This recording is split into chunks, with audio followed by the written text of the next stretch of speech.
जय महाकाल, श्री शिवाय नमस्तुभ्यम। नमस्कार दोस्तों, कैसे हैं आप सब। आशा करती हूँ कि आप सब स्वस्थ होंगे और सुख संपन्न से होंगे। तो दोस्तों, अभी हमने करवा चौथ का पर्व मनाया। अब बारी है अहोई अष्टमी की। इस व्रत में माताएं अपने संतान की लंबी आयु के लिए व्रत रखती है। अहोई अष्टमी का व्रत हिंदू धर्म में विशेष महत्व रखता है। कार्तिक मास की कृष्ण पक्ष की अष्टमी तिथि को अहोई व्रत रखा जाता है। दिवाली से ठीक एक हफ्ता पहले अहोई व्रत होता है। शास्त्रों में कहा गया है कि महिलाएं अपनी संतान की लंबी उम्र, अच्छे स्वास्थ्य और मंगल कामना के साथ साथ अपने घर की सुख शांति समृद्धि के लिए अहोई व्रत करती है और विधि विधान से उनकी पूजा अर्चना भी करती है। इस दिन गेरू से अहोई माता का चित्र बनाया जाता है या आप बाजार से अहोई माता का कैलेंडर या चित्र भी ला सकते हैं। इस दिन सास के चरणों को तीर्थ स्थान मानकर उन्हें प्रणाम किया जाता है और सास को बयाना भी दिया जाता है। अहोई अष्टमी के दिन आपको प्रातःकाल जल्दी उठकर स्नान आदि से निवृत्त होकर शुद्ध वस्त्र धारण करने चाहिए। फिर अहोई माता की फोटो को स्थापित करना चाहिए। दोस्तों, अगर आपकी संतान है तो इस व्रत को आप अवश्य रखें। अक्सर पुत्रवती महिलाएं इस व्रत को रखती है, पर अब समय बदल गया है। बेटी किसी बेटे से कम नहीं होती है और संतान तो संतान होती है, क्या बेटा क्या बेटी। तो इस व्रत को सभी माताएं अवश्य रखें।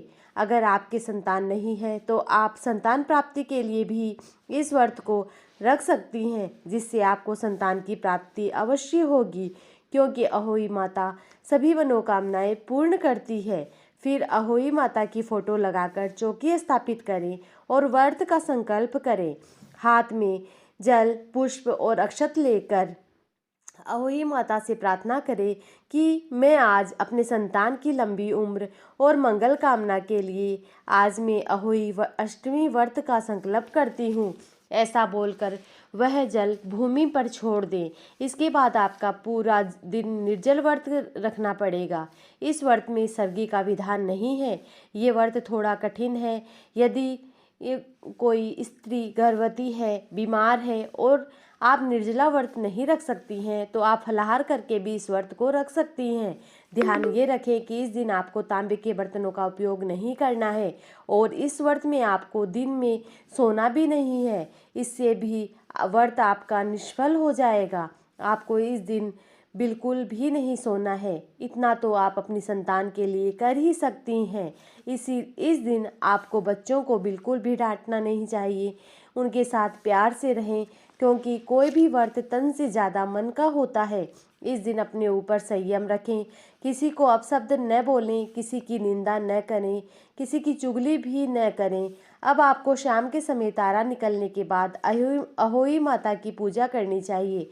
इस व्रत में आपको आटे और गुड़ के मिश्रण से 8 पुए बनाने चाहिए। इस पुए से ही अहोई माता को भोग लगाया जाता है। फिर कंडे और उपले का धूप बनाकर उन 8 पुओं का हवन करें। इस प्रकार अहोई माता को भोग लगाकर अहोई माता की फोटो के दाएं भाग में कलश स्थापित करना चाहिए। फिर आपको अहोई माता की पूजा में रोली से टीका करके और अक्षत, फल, फूल अर्पित करें और 16 श्रृंगार का सामान भी अहोई माता को समर्पित करें। इस दिन शाह माता की माला भी पहनी जाती है, जिसमें चांदी के मोती पिरोए जाते हैं। कहा जाता है कि जितनी संतान होती है उतने चांदी के मोती पिरोए जाते हैं। यदि जितनी संतान की विवाह हो गया है उतने मोती और ज़्यादा पोए जाते हैं।